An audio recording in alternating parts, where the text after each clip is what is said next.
અહેમદાબાદ મિત્ર ન્યૂઝમાં આપનું સ્વાગત છે। નર્મદા જિલ્લાના ગરુડેશ્વર ખાતે નર્મદા ઘાટ પર નવીનીકરણની કામગીરી દરમિયાન ભેખડ ધસી પડતા અકટેશ્વર ગામના 3 સ્થાનિક શ્રમિકના દિવાલમાં દટાઈ જવાથી મૃત્યુ થયા, જેને પગલે ગરુડેશ્વર રેફરલ હોસ્પિટલ ખાતે પરિવારજનોના ભારે આક્રોશથી વાતાવરણ ગરમાયું। પરિસ્થિતિની ગંભીરતાને જોઈને ભાજપ, કોંગ્રેસ અને આમ આદમી પાર્ટીના સ્થાનિક નેતાઓ તાત્કાલિક હોસ્પિટલ ખાતે દોડી ગયા। તમામ પક્ષના નેતાઓની મધ્યસ્થી બાદ મૃતક દીઠ 50 લાખની સહાયની જાહેરાત કરતા મામલો થાળે પડ્યો।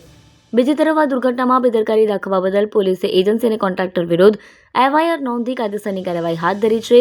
ડેડિયાપાડાના ધારાસભ્ય ચેતર વસાવા, ભાજપના નર્મદા જિલ્લા પ્રમુખ નીલ રાવ, કોંગ્રેસના જિલ્લા પ્રમુખ રણજીત તડવી અને નાંદોદના ધારાસભ્ય દર્શનાબેન દેશમુખ ગરુડેશ્વર સિવિલ હોસ્પિટલ ખાતે પહોંચ્યા હતા। તેમણે ત્રણેય મૃતક શ્રમિકના પીડિત પરિવારો સાથે મુલાકાત કરી સાંત્વના પાઠવી અને તેમની રજૂઆતો સાંભળી। આ ગંભીર ઘટના બાબતે કેવડિયા ખાતેના સલામતી પોલીસ સ્ટેશનમાં જવાબદારો સામે ગુનો દાખલ કરવામાં આવ્યો। પોલીસે કામગીરી કરી રહેલી ઇન્ફા એજન્સી તથા કોન્ટ્રાક્ટર શૈલેષ પટેલ વિરુદ્ધ ભારતીય ન્યાય સંહિતા બીએનએસની કલમ 106(1) અને 54 મુજબ ફરિયાદ નોંધી છે। પોલીસ આરોપીની ધરપકડ કરવા માટે તજવીજ હાથ ધરી છે। અહેમદાબાદ મિત્ર ન્યૂઝની યુટ્યુબ ચેનલને સબસ્ક્રાઇબ કરો અને બેલ આઇકોન જરૂરથી દબાવો, જેથી દરેક મહત્વના વિડીયોની નોટિફિકેશન તમને મળતી રહે।